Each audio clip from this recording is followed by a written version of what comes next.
Pocho, con un grupo, un par de amigos prácticamente de la infancia en tu casa esta noche.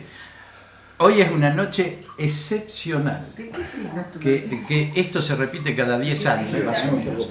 Tommy, primero te agradezco que estés acá, siempre estás.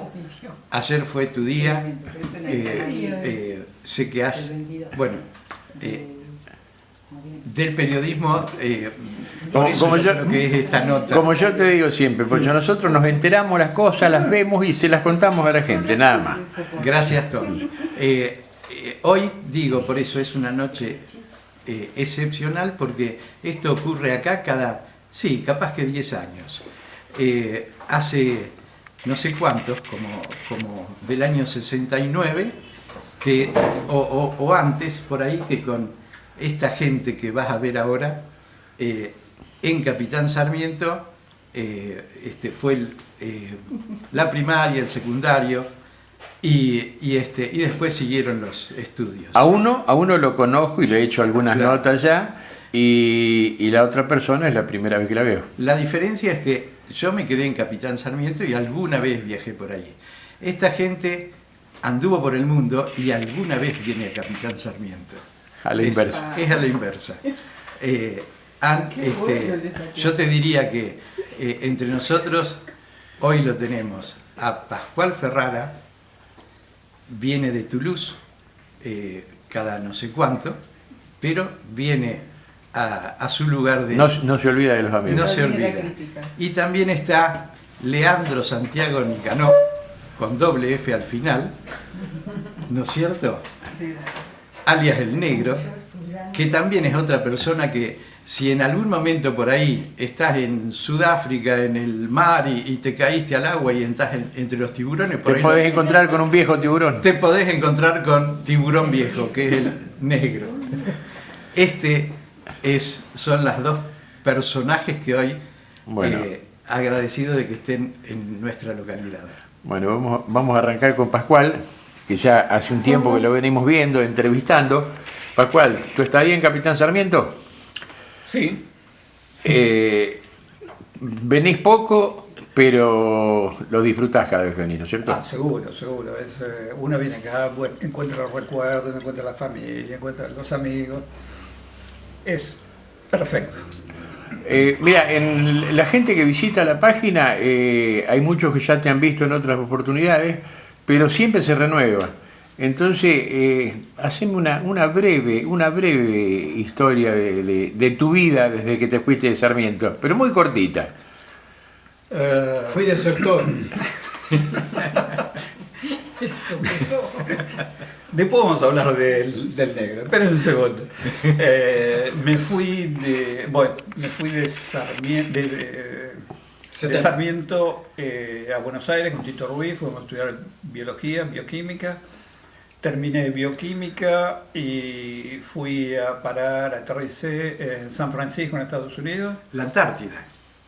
Antes de irme antes del Mundial del 78 estuve en Antártida 6 meses haciendo biología. Después vine a ver los partidos del Mundial y me fui a San Francisco, en la Universidad de California, a estudiar básicamente neurobiología. De ahí me fui rápidamente al Instituto Pasteur. Estuve en el Instituto Pasteur aprendiendo ingeniería genética. De ahí me fui a la Universidad de Bordeaux. De la Universidad de Bordeaux, ELF, la compañía petrolera, decidió crear un laboratorio, un centro de estudios de biotecnología, y me propusieron dirigirla porque estaba trabajando con la hormona de crecimiento. Hicimos la primera hormona de crecimiento, la que sirvió a Messi para ganar 15 o 20 centímetros. Y después la compañía farmacéutica nos vendió a una compañía farmacéutica, Sanofi, y el instituto siguió siendo de biología molecular, medicina transnacional, y hasta que se decidió cerrar el instituto y yo me jubilé. Jubilado. Ahí está, más o menos. Y Pero ahora me seguís... dedico a colaborar con científicos amigos en el mundo, con quien paso buenos momentos. Bueno, y vos que lo conocés, antes de que lo presentemos, me vas a hablar un poco de la persona que tenés a tu lado. Bueno, No me defienda, ¿eh? no. Después de lo que hiciste. Así que Leandro, con doble F al final, no sé cómo suena, pero el negro es de la época nuestra también, llegó como yo a Sarmiento cuando éramos chicos, hicimos todo el colegio juntos y de la misma manera que yo me fui con Tito a Buenos Aires, él se fue con Pocho a La Plata al principio a estudiar física. A estudiar, dijeron que iban a estudiar, yo nunca, como yo no Nunca estaba ahí, supiste. nunca supe bien la historia. Y después el negro hizo su vida, que ya va a contar un poco los detalles, y yo tuve la suerte de estar en contacto con él durante muchos años, porque hay una cosa muy interesante, cumplimos años el mismo día. Y Sí. entonces, por lo menos una vez por año nos cambiábamos noticias por mail. Así que la vida de Leandro es espectacular. Yo creo que él va a llegar a contar un poco más los detalles de... Pero es interesante porque hicimos cosas completamente distintas, estuvimos en lugares completamente distintos y hay puntos de contacto en nuestras experiencias. Es muy interesante. Tal cual. Bueno, Me toca a mí. llegó el momento. Qué notable. Contanos un poco desde cuando estabas con Pocho que decían que estudiaban. Bueno, es largo esto. Bueno, voy a tratar de resumir. Nos echaron de la pensión. Bueno, con Gabriel estuvimos en la misma pensión en La Plata cuando yo partí un poquito antes que él.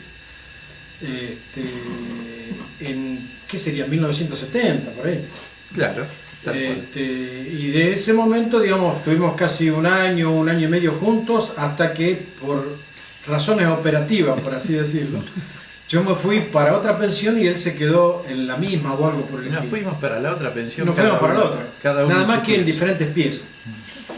De cualquier manera, yo, digamos, estudiaba física y después me cambié a geofísica. Al tercer año, prácticamente el 95% de las materias que había cursado me eran iguales. Cursé algunas más de física que me sirvieron después en el tiempo, ¿no? Bueno, me recibí de geofísica y de geofísico en La Plata, y a partir de ahí, bueno, me empleé en alrededor de 6 o 7 compañías a nivel mundial que me permitieron trabajar en cuanto lugar hay en el mundo del petróleo. ¿Sí? Yo me dediqué a la exploración petrolera. Exploración. Exploración, específicamente. Digamos, el mundo del petróleo es muy amplio y un nicho, por así decirlo, un sector en particular es la exploración. Y de esa parte de la exploración yo cumplía una parte que es la sísmica, ¿sí? O sea, la utilización de las ondas sísmicas para buscar el lugar más probable. Así como un médico mira una radiografía y te dice tenés un problema en los pulmones, con la Tierra no podemos hacer lo mismo, pero una especie de radiografía de la Tierra es lo que se obtiene a través de las ondas sísmicas, y el geólogo o el geofísico que diseña el proyecto y que va a perforar dice, bueno, este es el lugar más probable donde podemos encontrar petróleo. Esa es la idea. O sea, ¿por qué digo esto? Porque un pozo petrolero cuesta desde los 2,5 millones de dólares hasta los 70. Entonces, no es cuestión, como recién comentaba, de hacer un pozo acá a 4 cuadras y después caminar 1 kilómetro y hacer otro. Es preferible buscar el lugar más probable. Entonces, bueno, yo me dediqué a eso durante casi 41 años. Hasta que cumplí un ciclo dentro inclusive de YPF, me llamó, bueno, en ese tiempo era Repsol y había logrado excelentes contactos con la gente de Repsol en Colombia, lugar que viví, y ellos mismos me invitaron a mí a formar parte de Repsol en aquel momento, antes de que el gobierno anterior nacionalizara YPF, ¿no? Bueno, me quedé y bueno, toda la experiencia acumulada en, qué sé yo, Estados Unidos, Londres, Arabia Saudita, Australia, Perú, Brasil, pude aplicarla en todos los proyectos que trabajé en YPF. Ahora, de tu paso por YPF hoy, antes de comenzar la nota, tocamos así un poco por arriba, Vaca Muerta. Correcto. Vaca Muerta es un horizonte, es una capa. O sea, las cuencas sedimentarias donde van a parar todos los sedimentos, ya sea producto de la erosión eólica, fluvial, marítima, porque es una cuenca marina, está organizada en capas. ¿Sí? Entonces, a 3.000 metros de profundidad hay una capa en particular que se llama Vaca Muerta. ¿Sí? Hay un montón de vacas muertas en todo el mundo. ¿Sí? La nuestra se llama vaca muerta, pero hay otros estratos en otros lugares que se llaman de otra manera, pero son lutitas, o sea, un tipo de roca en particular que es roca madre y contiene hidrocarburos.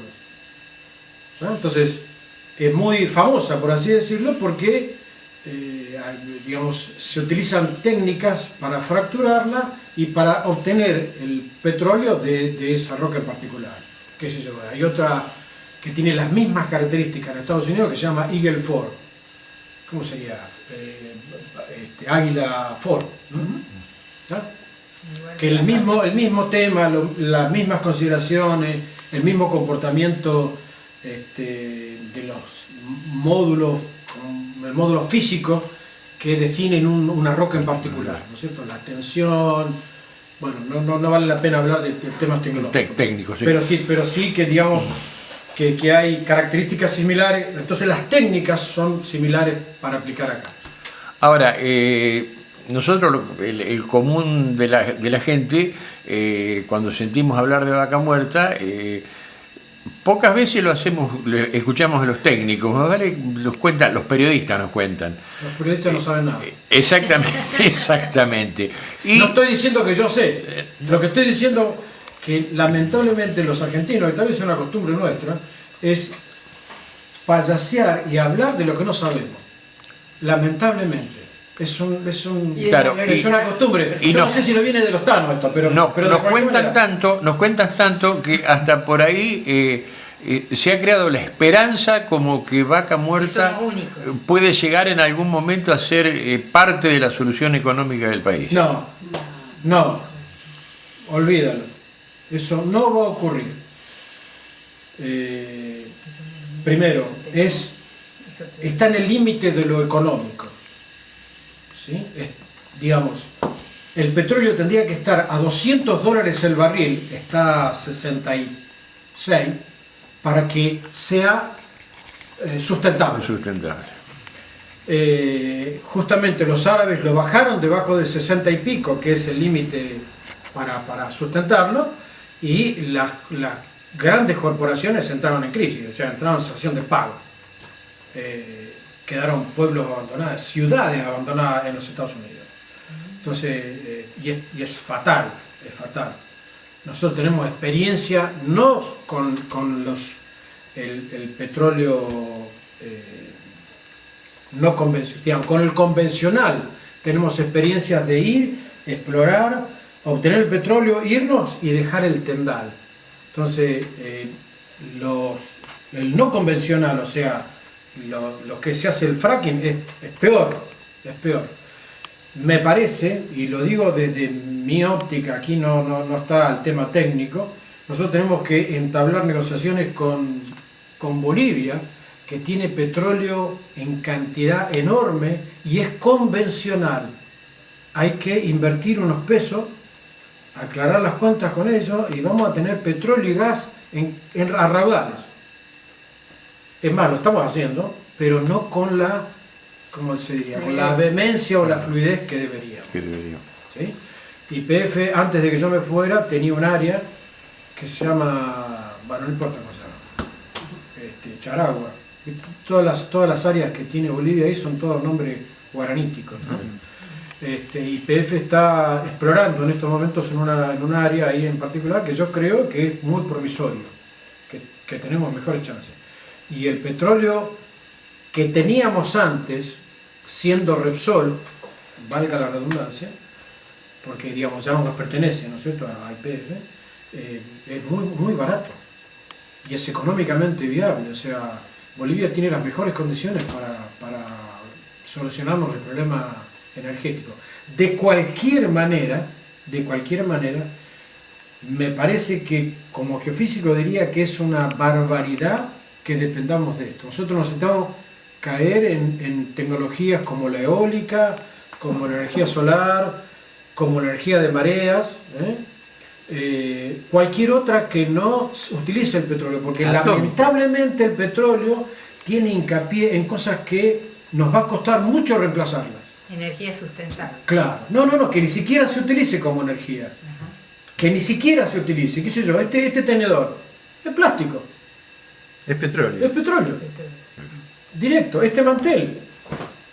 Y no te digo la cantidad de petróleo que vos utilizás para hacer este vidrio, porque lo haces con galón, con gas, ¿sí? O sea, y un sifón, qué sé yo, la etiqueta, Sí, el trigo, el pan. ¿Cómo haces el pan? Con trigo. ¿Cómo sembrar? Con tractor. ¿Quién lo alimenta?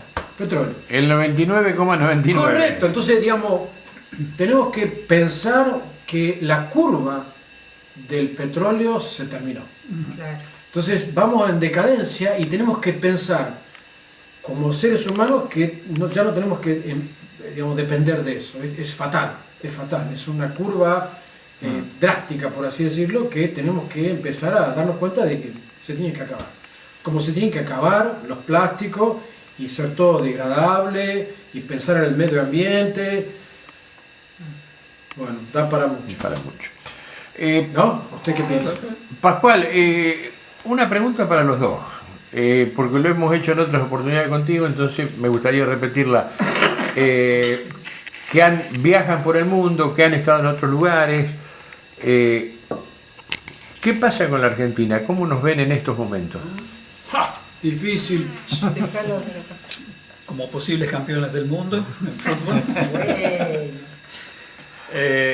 Hoy, por lo menos en Francia, las prioridades no están en Argentina. Claramente con los problemas que hay en el Medio Oriente, con los problemas que hay con Trump en Estados Unidos, con la potencia china, que para quien Francia casi no cuenta. Esos son los problemas mayores que hay hoy en Francia. De Argentina realmente muy poco Se habla. muy poco. Que puede ser bueno también. En una época se hablaba mal, ahora no se habla porque hay otras prioridades, pero realmente los problemas que hay hoy en Europa están lejos del problema argentino. Claro. Coincido plenamente. Plenamente. Plenamente, no solamente eso, sino que Europa padece, a mi modo de ver, el tema de la inmigración. O sea, la crisis del Medio Oriente lleva aparejado 3 millones de refugiados, de Libia, de Tunisia, de Siria, del Líbano, gente que cruza la frontera, va por Capadocia, digamos, cruza Turquía, se mete en Grecia y olvídate. Es un desastre y, digamos, no todas las industrias están en condiciones de absorberlo. Entonces es un problema muy grave que lo está padeciendo no solamente Francia, sino toda Europa en particular, ¿no? O sea, ni hablar Marruecos con España. Es una situación muy España difícil. con un presidente destituido. Claro, exactamente. Y el que viene, para mí, es como que va a preso. O sea, sí, porque digamos la situación del mundo en particular, como bien lo decía Pascual hace un ratito, recién, es muy grave. O sea, Estados Unidos debe una cantidad de plata infernal, que cuesta mucho imaginarlo. 21 billones de dólares, que para ellos son trillones. Europa tiene una cuenta importante de emisión monetaria sin respaldo alguno. Deutsche Bank de Alemania.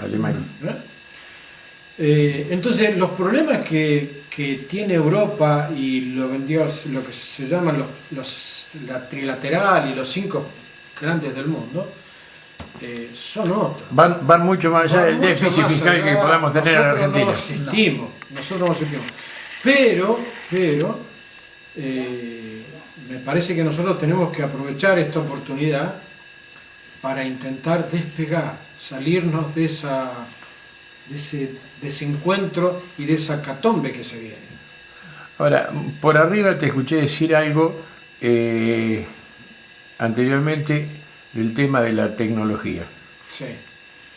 Eso es brutal, es muy importante. Un país De que la no cual, tiene- de la cual estamos lejos. Sí.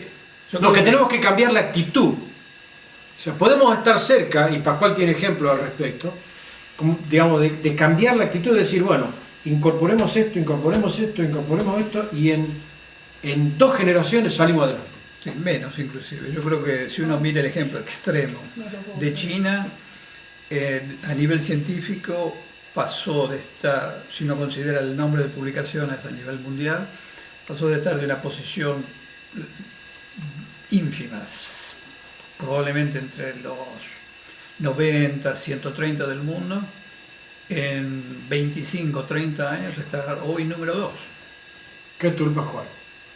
Así que es posible, pero Tiene que haber un cambio de actitud. Hay que decidir.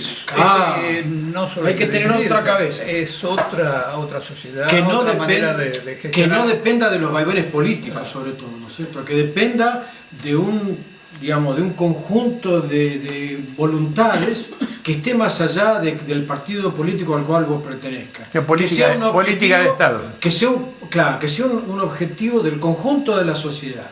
Que la sociedad entienda que este es el único camino posible. Porque no hay otro. O sea, lamentablemente no hay otro. Yo creo que es eso. Si uno quiere arreglar la balanza comercial, Valor agregado.